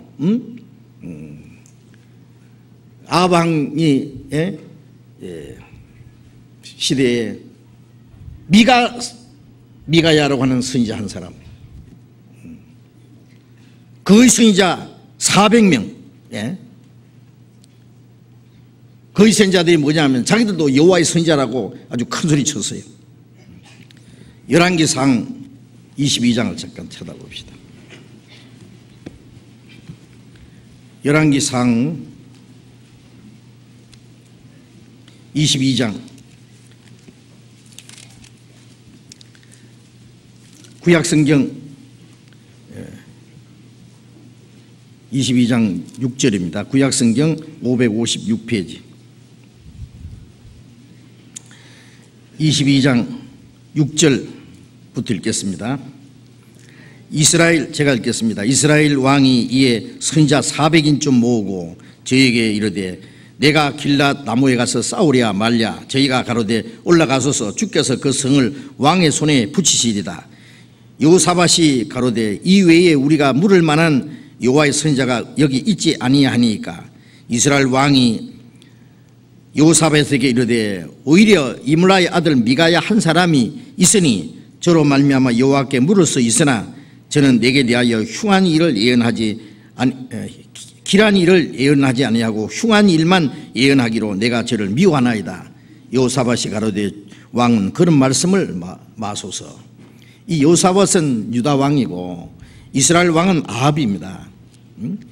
여호사밧은 그래도 하나님을 잘 섬기려고 하는 사람인데, 이스라엘의 선지자 400명은 아합 왕에게 아부하는, 올라가십시오 이길 겁니다.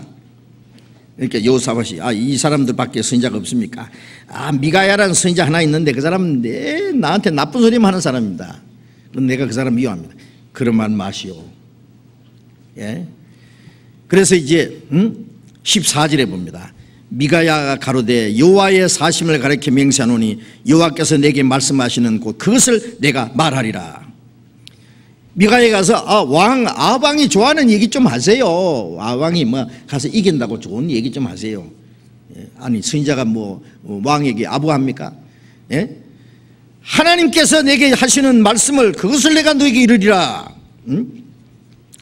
그 다음에 넘어가서 22절 봅니다. 여호와께서 저에게 이르시되 어떻게 하겠느냐 가로되 내가 나가서 거짓말하는 영이 되어 그 모든 선지자의 입에 있겠나이다. 여호와께서 가라사대 너는 꾀이겠고 또 이루리라.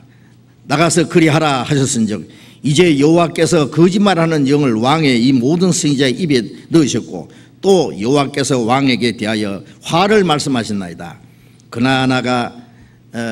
그나야의 아들 시드기야가 가까이 가서 미가의 뺨을 치며 이르되 여호와의 영이 나를 떠나 어디로 말미암아 가서 네게 말씀하시더냐. 미가야가 가로되 네가 골방에 들어가서 숨는 그날에 보리라.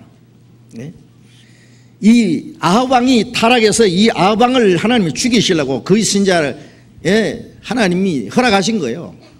거짓말하는 영이 되어서 이 선지자들 입에 들어가서 거짓을 예언했다. 화를 말씀했다. 그 미가야 그 말하니까 이 거짓 선지자의 앞잡이 노라하는 이 시드기야가 미가야 뺨을 때리면서 여호와 영이 나를 떠나서 네게 갔느냐? 그래, 네가 망해서 이 골방에 숨는 날 네가 알게 될 거다. 그런데요, 왕이 400명 말 듣지 한 사람 말 안 듣습니다. 자, 이런 일들이요 구약 성경에 많아요. 거짓 선지자가 얼마나 많은지 몰라. 하나님의 선지자는 아주 적고 거짓 선지자들이 아주 많습니다. 자, 성경 몇 절 또 읽읍시다. 예레미야 5장을 봅시다. 예레미야 5장. 예레미야 5장 1절 같이 읽어봅시다. 너희는 예루살렘 거리로 빨리 왕래하며 그 넓은 거리에서 쳐다보고 알라. 너희가 만일 공의를 행하며 진리를 구하는 자를 한 사람이라도 찾으면 내가 이 성을 사하리라. 자, 예레미야 시대입니다. 예레미야 시대에 기원전 600년 이전에입니다. 예레미야에게 말씀하시기를 예루살렘 거리를 빨리 왕래하면서 그 넓은 거리에서 쳐다보고 알라. 예루살렘 안에는 솔로몬이 지은 웅장한 성전이 있고 거기는 제사장이 있고 율법사가 있고 그 다음에 선지자들이 있습니다. 그런데 그 넓은 거리에서 쳐다보고 알라. 너희가 만일 공의를 행하며 진리를 구하는 사람을 한 사람만 찾으면 내가 이 예루살렘 성을 용서해 주리라. 그런데 예루살렘 안에 공의를 행하며 하나님의 뜻을 행하고 간절히 진리를 찾는 사람 한 사람은 없었어요. 그러면 그 안에 제사장이고 율법사고 선지자들이고 그 다음 뭐 하는 사람들이에요 다. 13절에 봅니다. 13절 예레미야 5장 13절에 선지자들은 바람이라 말씀이 그들의 속에 있지 아니한즉 그같이 그들이 당하리라. 이 예루살렘에 있는 선지자들은 바람이라 허풍쟁이들이라고. 허풍쟁이들. 말씀이 그들의 속에 있지 아니한즉 그같이 그들이 당하리라. 망하리라 그 말이에요. 그 다음에 30절 31절 같이 읽읍시다. 이 땅에 괴괴하고 놀라운 일이 있도다. 선지자들은 그것을 예언하며 제사장들은 자기 권력으로 다스리며 내 백성은 그것을 좋게 여기니 그 결국에는 너희가 어찌하려느냐. 이 땅에 이스라엘 땅에 기괴하고 아주 괴상망측하고 놀라운 일이 있도다. 무엇이 그리 기괴하고 놀라운 일이 있을까요? 선지자들은 그것을 예언하고 선지자들은 목이 달아나도 하나님 말씀이 이렇다 하고 전해야 될 사람이 선지자인데 그것을 예언하는 건 뭐예요? 하나님 말씀 아닌 거. 비슷하지만은 아니에요. 하나님이 말씀했다고 하는데 하나님 말씀도 안 했는데 저들이 꾸며가지고요. 그것을 예언하며 제사장들은 자기 권력으로 다스리고 제사장들은 백성들을 위해서 하나님께 제사 드릴 사람들이 자기 권력으로 다스려.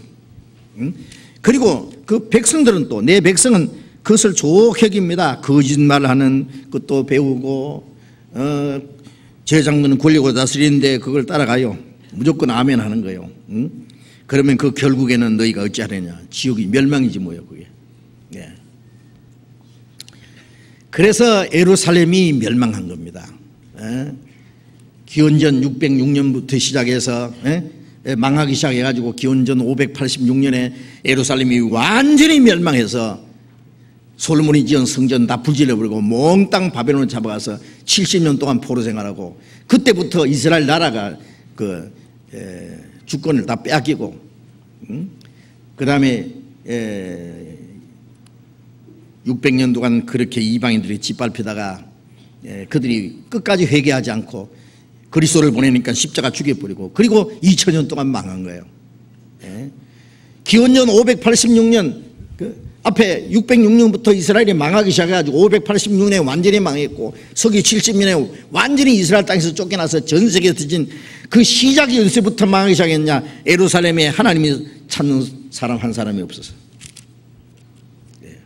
소돔 고모라에 의인 10명이 없다는 건 놀랄 필요 없어요. 예루살렘에 한 명이 없는 것이 문제입니다. 그럼 누가 있었느냐?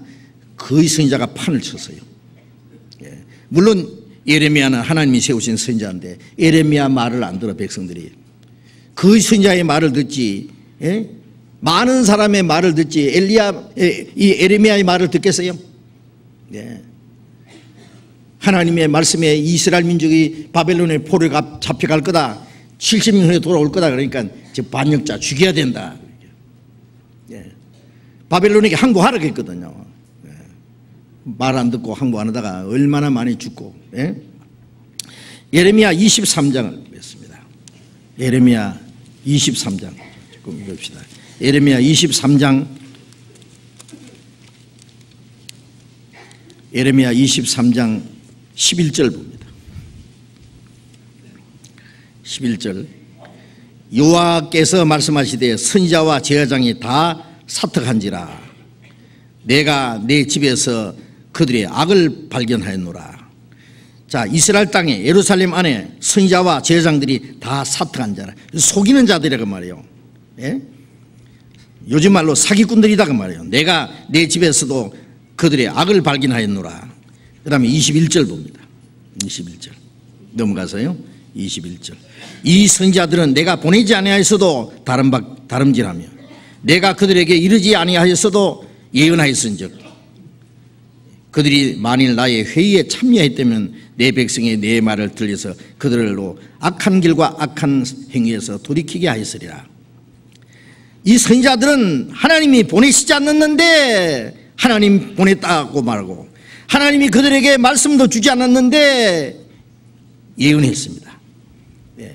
그들이 하나님의 회의에 참석했다면 하나님이 말씀하시는 그게 하나님의 회의가 뭐예요? 지금 말하면 교회입니다. 교회 안에서 함께 배웠다면 하나님의 말씀을 그들에게 들어서 악한 길에서 떠나게 하였으리라. 그러나 그들은 악하게 길에 떠나게 하는 게 아니라 더 악한 길로 다른 박질하도록 부추기는 것이 뭐예요? 그래서 이스라엘 민족이 망하도록 하는 것이, 하나님을 대적하도록 만드는 것이 그의 선지자야 하는 일이거든요. 그 다음에 25절 봅니다. 25절. 내 이름으로 거짓을 예언하는 선지자들의 내 말에 내가 몽사를 얻었다 함을 내가 들었노라.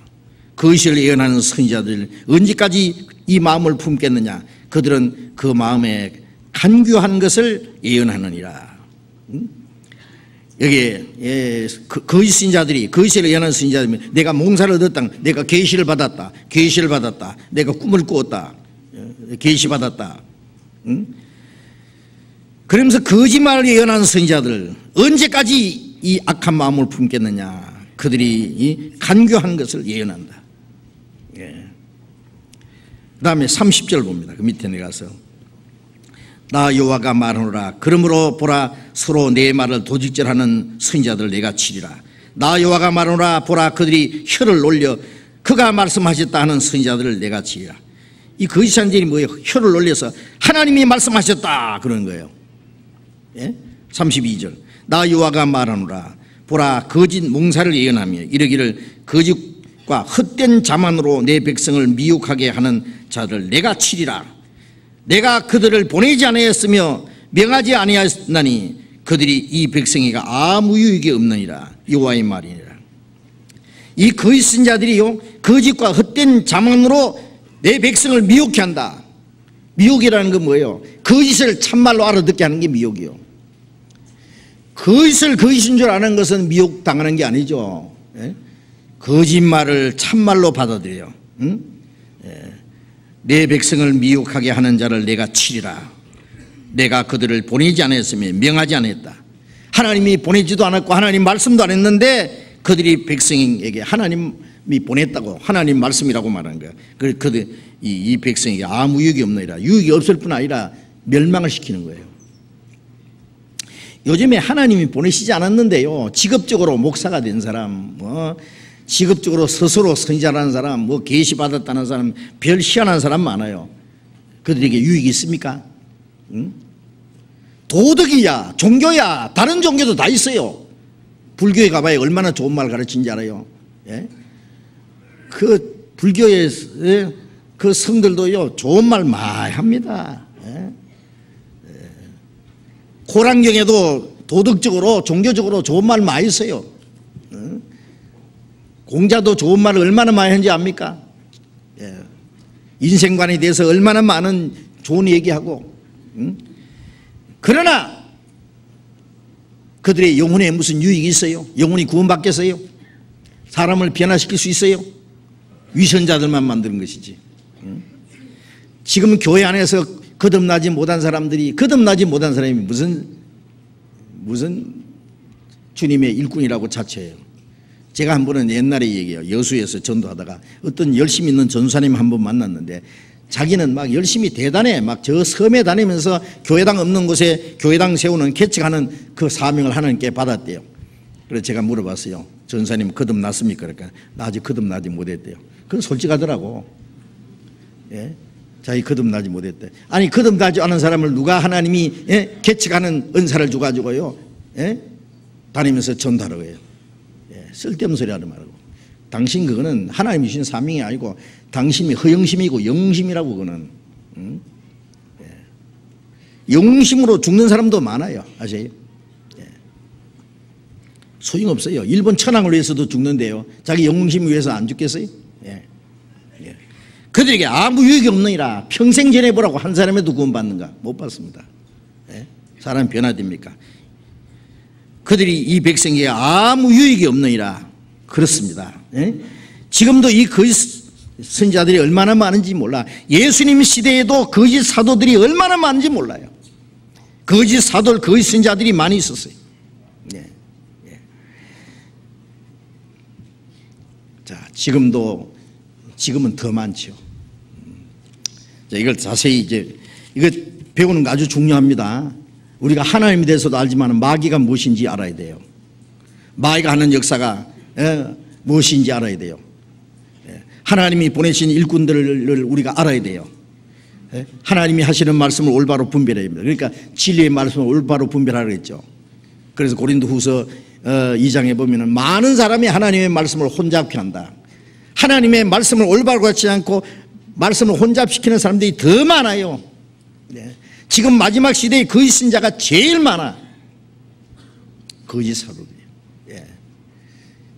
그걸 모르면은요 하나님의 선지자들, 하나님이 보내신 일꾼들은 아주 적고 거짓 선생들, 거짓 사도들 너무너무 많기 때문에 많은 게 옳은 줄 알아.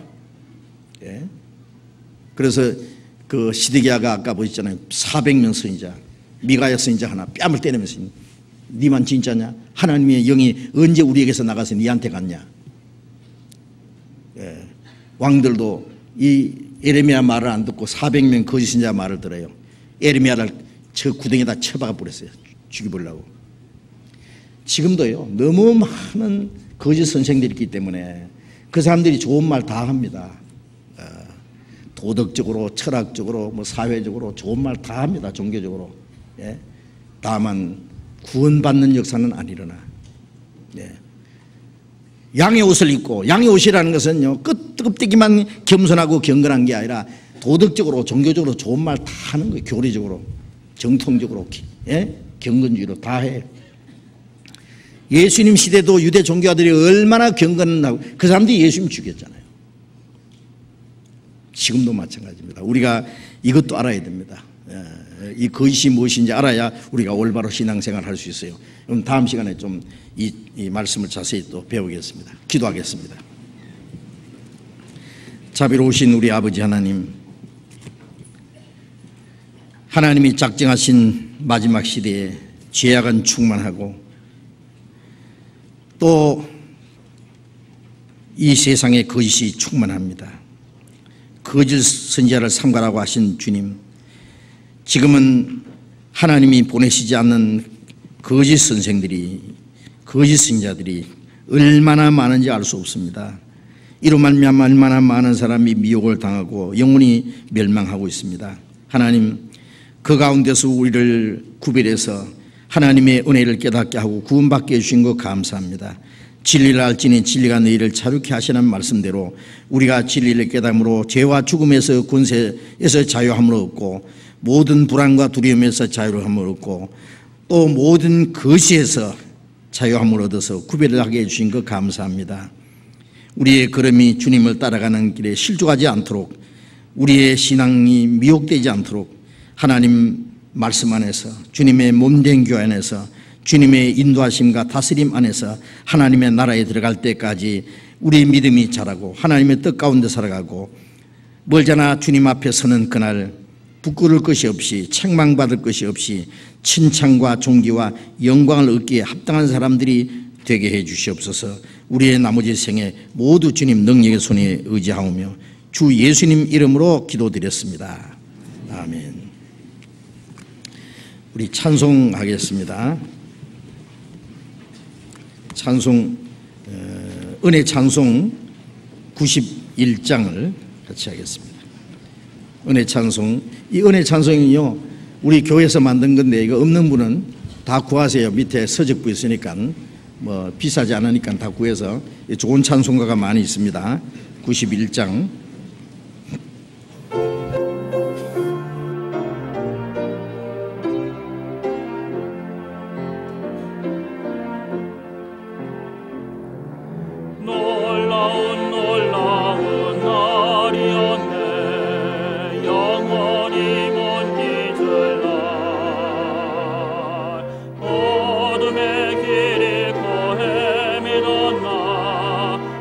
찾아주시어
장로님 광고해 주시겠습니다.